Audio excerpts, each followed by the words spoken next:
இன்றைக்கி carrot beans முட்டையெல்லாம் போட்டு சூப்பரான டேஸ்ட்டில் நூடுல்ஸ் எப்படி பண்ணுறதுன்னு பார்க்கலாம்.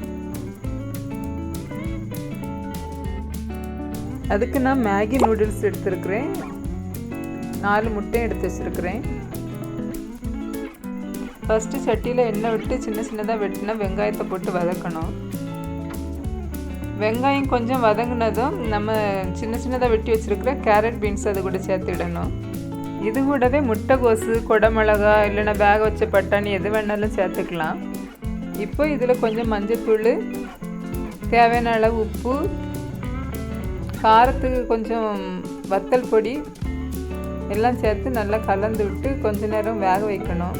இது நல்லா வேகணும்னு வேண்டாம், கொஞ்சம் முக்கால் அளவு வெந்தால் போதும். காய்கறியெல்லாம் கொஞ்சம் வெந்ததும் எடுத்து வச்சுட்டு 4 முட்டையும் அடித்து ஊற்றி நல்லா காய்கறி கூட வேக விடணும்.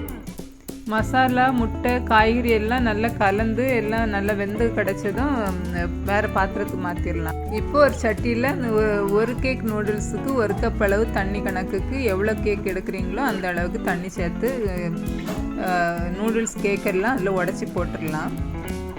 தண்ணி நல்லா கொதித்த பிறகு தான் நூடுல்ஸ் கேக்கெல்லாம் அதில் உடச்சி போடணும். இல்லைன்னா நூடுல்ஸ் எல்லாம் ஒரு மாதிரி கிளுகிளுன்னு ஆயிரும். நூடுல்ஸ் கேக்கெல்லாம் போட்ட உடனே அதில் கொடுத்துருக்குற மசாலா பாக்கெட்டை பிரித்து மசாலாவெல்லாம் அதில் கலந்து விட்டுடலாம். தண்ணியில் மசாலா நல்லா மிக்ஸ் ஆகி நூடுல்ஸ் கொஞ்சம் வெந்து வரும்போது நம்ம ஏற்கனவே ரெடி பண்ணி வச்சுருக்கிற காய்கறி கலவை இதில் கலந்துடலாம்.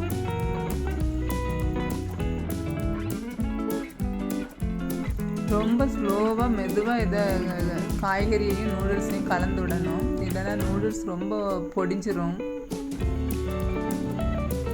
காய்கறியும் நூடுல்ஸும் நல்லா கலந்து வந்த பிறகு தண்ணி கொஞ்சம் ஈரப்பதம் இருக்கும்போது நம்ம அடுப்பை ஆஃப் பண்ணிடலாம். இல்லைன்னா ரொம்ப கெட்டியாயிரும்.